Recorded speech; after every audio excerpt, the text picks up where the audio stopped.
Muy bien, vamos a revisar un tema que es absolutamente fundamental, no solo para el EUNACOM, sino para la práctica clínica diaria, el enfoque de la monoartritis aguda. Y es que saber manejar esto correctamente, bueno, no solo salva articulaciones, puede llegar a salvar vidas. Así de importante es. Esta frase que ven en pantalla, miren, esto no es una recomendación, es el dogma. Es la regla de oro que tiene que guiar cada uno de los pasos que demos frente a un paciente con una articulación inflamada. No hay matices, no hay excepciones. Partimos siempre de esta base. ¿Y por qué somos tan categóricos con esto? Pues porque una monoartritis aguda no es una simple inflamación, es una emergencia médica.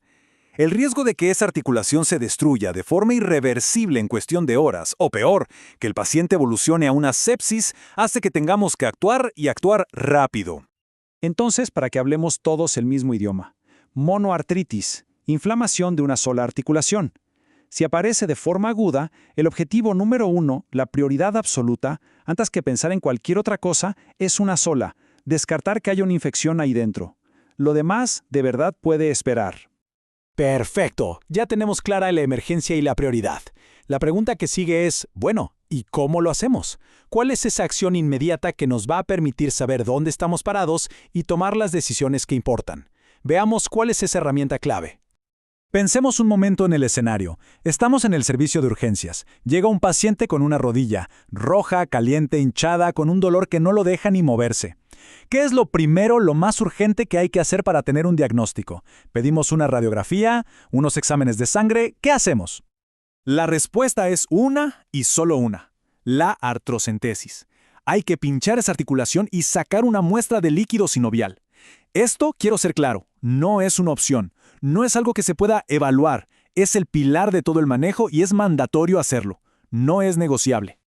El procedimiento en sí es bastante directo. Se realiza la punción, idealmente con guía ecográfica si la tenemos disponible para ir a la segura, se obtiene la muestra de ese líquido sinovial y ese tubo se manda volando al laboratorio para un análisis citoquímico y bacteriológico urgente. Y aquí es donde la cosa se pone interesante, porque esa pequeña muestra de líquido sinovial nos va a contar toda la historia. El análisis de ese líquido es lo que nos va a dar la evidencia para diferenciar entre las causas más importantes y, por supuesto, para decidir el tratamiento de inmediato. A ver, fijémonos bien en esta tabla, porque aquí están las claves. Miden la columna de séptico. Si nos reportan un recuento de leucocitos por sobre 50,000 por milímetro cúbico y además un predominio de polimorfonucleares de más del 90%, ¡listo! Eso es una artritis séptica con altísima probabilidad, incluso antes de tener el cultivo. Y si a simple vista el líquido ya se ve turbio, casi como pus, la sospecha es máxima. Ok, con los resultados del laboratorio en la mano, ya podemos empezar a armar el rompecabezas. Vamos a ver quiénes son nuestros principales sospechosos en este diagnóstico diferencial que siempre tenemos que tener en la cabeza. El sospechoso número 1, el que más nos asusta, es la artritis séptica. El culpable más común suele ser el Staphylococcus aureus. Ahora, ojo, si el paciente es joven y sexualmente activo, hay que pensar sí o sí en Neisseria gonorrhoeae. La clínica suele ser muy florida, muy aparatosa, y el manejo es de emergencia: hospitalizar, iniciar antibióticos por la vena y drenar esa articulación cuanto antes.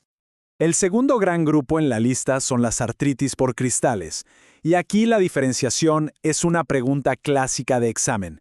Por un lado, la gota, cristales de urato monosódico, que se ven como agujas y tienen birrefringencia negativa. El ataque típico es en el dedo gordo del pie, la famosa podagra. Por otro lado, la pseudogota, cristales de pirofosfato de calcio, con forma de rombo, birrefringencia positiva débil y que prefiere articulaciones más grandes, como la rodilla.